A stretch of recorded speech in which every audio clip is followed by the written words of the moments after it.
The history of Fort Worth, Texas, in the United States is closely intertwined with that of northern Texas and the Texan frontier. From its early history as an outpost and a barrier against Native American threats, to its later days as a booming cattle town, to modern times as a corporate center, the city has changed dramatically, although it still preserves much of its heritage in its modern culture. Early history. Treaty of Birds Fort. The Treaty of Birds Fort between the Republic of Texas and several Indian tribes was signed in 1843 at Birds Fort in present-day Euless, Texas. Article 11 of the treaty provided that no one may pass the line of trading houses without permission of the President of Texas, and may not reside or remain in the Indians' territory. These trading houses were later established at the junction of the Clear Fork and West Fork of the Trinity River, where Fort Worth was later built by the U.S. Army.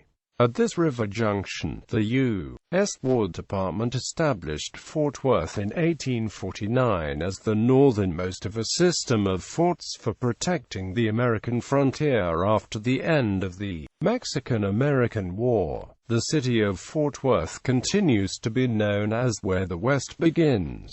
After the Mexican-American War in January 1849, U.S. Army General William Jenkins Worth, a veteran of the Mexican-American War, proposed building 10 forts to mark and protect the West Texas frontier, situated from Eagle Pass to the confluence of the West Fork and Clear Fork of the Trinity River. Worth died on 7 May 1849 from cholera. General William S. Harney was assigned to Worth's position. He ordered Major Ripley A. Arnold to find a new fort site near the confluence of the West and Clear Forks. On 6 June 1849, Arnold established a post on the banks of the Trinity and named Camp Worth in honor of the late General Worth. In August 1849, Arnold moved the camp to a north-facing bluff that overlooked the mouth of the Clear Fork. The U.S. War Department officially granted the name Fort Worth to the post on 14 November 1849.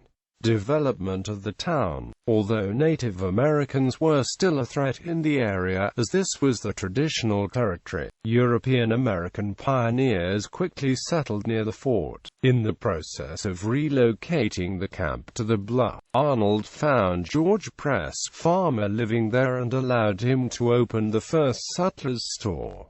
Other early settlers were Howard W. Peake, Terrell, George W. Terrell, and Ephraim M. Daggett. When a new line of forts was built further west, the U.S. Army evacuated Fort Worth on 17 September 1853. The settlers decided to take possession of the fort site. John Peter Smith opened a school in 1854 to 12 students. Archibald Leonard and Henry Daggett started the first department stores. Julian Field opened a flour mill and general store in 1856. And the Butterfield Overland Mail and the Southern Pacific Stage Line used the town as the western terminus on the westward journey to California. In 1855, a battle over the placement of the county seat erupted. Since 1849 the county seat had been Birdville, but in 1855 Fort Worth citizens decided that they wanted to claim the county seat. After a long fight, Fort Worth gained the title in 1860, and construction began on a stone county courthouse. After a delay due to the Civil War, the courthouse was completed in the 1870s. Fort Worth settlers held slaves in its antebellum period. In 1860, Tarrant County had 5,170 whites and 850 slaves. When the question came to secede from the Union, most citizens were for secession, and Tarrant County voted for it. The effects of the Civil War in Reconstruction nearly wiped Fort Worth off the map during the 1860s. The city's population dropped dropped as low as 175, and food supply and money shortages burdened the citizens. As the war's effects began to fade, so did the city's hardships. It gradually began to revive in the 1870s. By 1872, William C. Boaz, William Henry Davis, and Jacob Samuels opened general stores. In 1873, Kleber M. Van Zandt established Tidball, Van Zandt and Company, which became the Fort Worth National Bank in 1884. Barrooms such as Tom Prindle's Saloon and Steele's Tavern welcomed many travelers. In 1876, future Denver, Colorado crime boss Soapy Smith arrived in Fort Worth and began his criminal career, operating his famous soap cell confidence tricks on the unwary. Weekly newspapers included the Fort Worth Chief and the Democrat. Schools reopened gradually after the war. In 1869, Randolph Addison and Ida Clark taught 6 students in a local church. The cattle industry was key to producing the economic boom years of Fort Worth and its association as Cowtown. Fort Worth was a good resting point for cowboys driving the cattle to Abilene, Kansas. As many northern cattle buyers established headquarters in Fort Worth, new businesses set up in the city, including Pendery and Wilson's Liquor Wholesale, B.C. Evans Dry Goods, and Martin B. Lloyd's Exchange Office. In 1873, Fort Worth was incorporated with a mayor-council government, and W. P. Burtz was elected as the city's first mayor. Panther City. In 1875, the Dallas Herald published an article by a former Fort Worth lawyer, Robert E. Cowart, noting the drop in population due to the Panic of 1873 and harsh winter had dealt a severe blow to the cattle industry. The railroad company had stopped laying tracks 30 miles outside of Fort Worth, and Cowart said the city was so torpid that he saw a panther asleep in the street outside the courthouse. Although an intended insult, the nickname Panther City was embraced by residents as Fort Worth recovered the next year from the Depression. In 1876, the Texas and Pacific Railway arrived in Fort Worth, causing a boom and transforming the Fort Worth stockyards into a premier cattle industry center of wholesale trade. The arrival of the railroad ushered in an era of tremendous growth, as migrants from other areas of the war-torn South continued to swell the population. Newly dubbed the Queen City of the Prairies, Fort Worth supplied a regional market via the growing transportation market.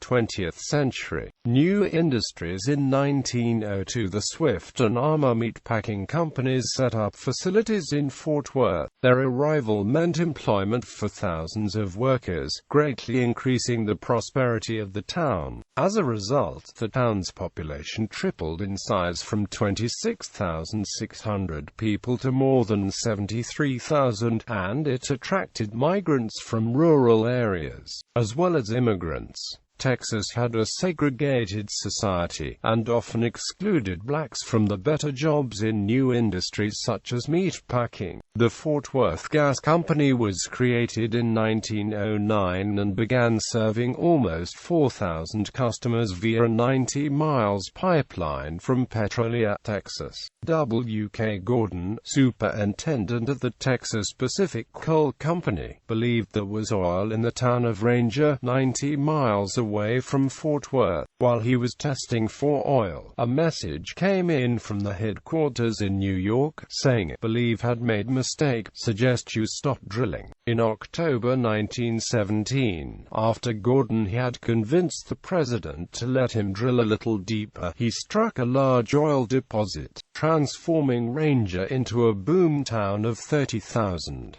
Oil was also discovered in the towns of Desdemona, Breckenridge, and Burke Burnett. Fort Worth was strategically located between these towns, which stimulated its economy. Even before the oil boom, the city had 3 oil refineries. By the summer of 1920, 5 more had been built, with 4 more under construction. The First World War. In 1917, the Canadian government established 3 airfields named Taliaferro 1, 2, and 3. When the United States entered World War I, the fields were taken over by the U.S. military, with 2 of them being renamed Carruthers Field and Barron Field. Camp Bowie was built in 1917 on 1,410 acres at a cost of $3 million. Over 5,000 people worked on it, constructing over 1,500 buildings. Named for Jim Bowie, it is home to the 36th Infantry Division. After the war, it became a demobilization center, preparing soldiers for entry into civilian life before it closed on August 15, 1919. Interwar period. In 1916, construction on Lake Worth was completed at a cost of $1 million. It initially had a capacity of 21,800 acre-feet, but this was later increased to 33,600 acre-feet. A group of entrepreneurs noticed that people often went to the beach for entertainment. They built a boardwalk, bathhouse rides, and a ballroom, which came to be known as Casino Park. Indiana, 1918, George East Kessler oversaw construction of a new 9-mile-long street that went through the Arlington Heights neighborhood. Originally named Arlington Heights Boulevard, it was renamed Camp Bowie Boulevard in 1919, in honor of the soldiers trained in Fort Worth who fought in World War I. The camp's commanding officer supervised the planting of over 700 trees, the first of many beautification projects in Fort Worth. In 1919, Norton Hinckley and David Tandy founded the Hinckley-Tandy Leather Company, which made leather shoe parts to sell to shoe stores. It was turned into a leathercraft company by Charles D. Tandy when shoe rationing during World War II nearly bankrupted the business. The company grew, and in 1963 they bought Radio Shack, an electronics store based in Boston. They were a competitor for larger electronics companies such as Commodore International, Apple Inc., and Microsoft. In 2000, Tandy Corporation officially became the Radio Shack Corporation. During the summer of 1936, the Casa Mañana was built by Amon G. Carter, founder of the Fort Worth Star-Telegram, as an amphitheater with the world's largest rotating stage. The theater produced Wild West shows and musicals for several years, but its high overhead and a drop in attendance, as people's attention was diverted to the impending wars, caused it to shut down. The building was later scrapped for the war effort. A smaller Casa Mañana was rebuilt in 1958, thanks to a bond election and the support of the city council. It is one of Fort Worth's well-known monuments. World War II. In 1941, the U.S. Army established the Fort Worth Army Airfield as a heavy bomber training school. In 1948, it was renamed Carswell Air Force Base.